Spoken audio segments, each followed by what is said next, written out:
as I've been moving through this process, I've realized that I used to exist in a framework where if these things were happening to me, because I think one of the most bonkers thing is how I didn't even realize how much pain I was in all the time and how just awful my lived experience was until I stopped and started paying attention to it. Partially because how could I really allow myself to see how bad I had gotten? And I certainly operated under the framework. Look at this leaf I found. Isn't it beautiful? I certainly operated under the framework that I needed to set boundaries. If I wasn't feeling great, then I needed to set boundaries around recreating. But I certainly didn't even know that, like, if you're feeling these things, you can't just say, sorry, body, you're not going to get your needs met now, tomorrow, probably ever, because I have ideas about what my life is supposed to be, and I'm not going to stop until I make it happen. How much time have we spent? We spend a lot of time culturally celebrating people destroying their own bodies to, meet goals that obviously their body is communicating they should not meet.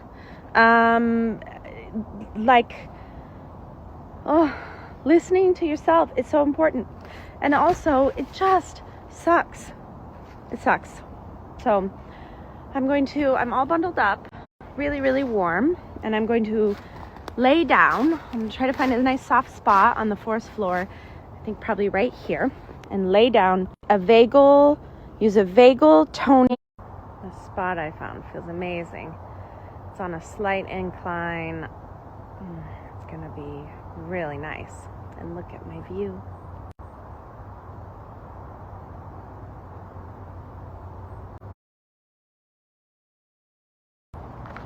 Vagus nerve meditation, vagus nerve stimulation through breathing is the most powerful restorative practice that I've ever encountered. I'm very curious about adding hot and cold therapy. We're going to get a sauna. And I'm curious about how I could integrate some cold plunge into that. But I found that 10 plus minutes of vagus nerve stimulation is the only thing that doesn't cover up my pain. Medication, Band-Aid. Gotta take more meds. And my gabapentin can help my sciatica, but it doesn't address the chronic fiery back pain.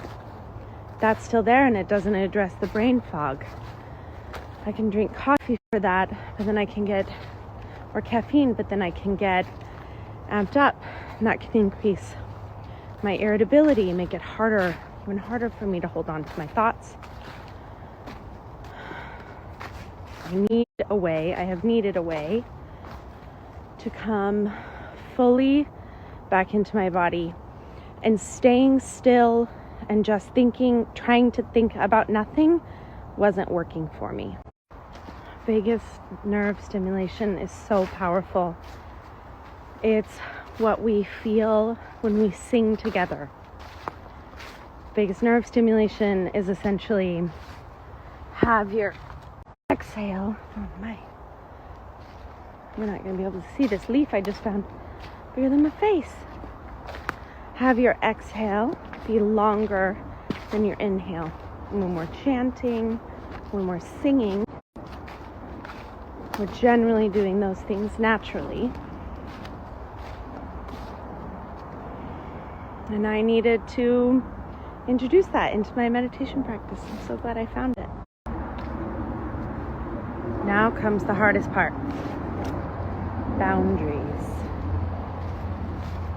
have to set boundaries, really firm ones, around both my input and my output. I need to not get amped up. I need to not let myself fall into that really kind of excitable, ungrounded space.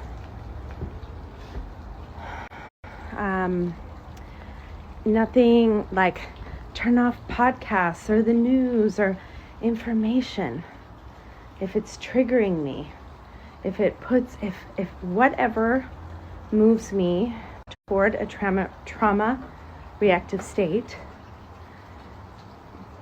I'm locked in my recovery fortress. Boundaries. It's not the time. Boundaries.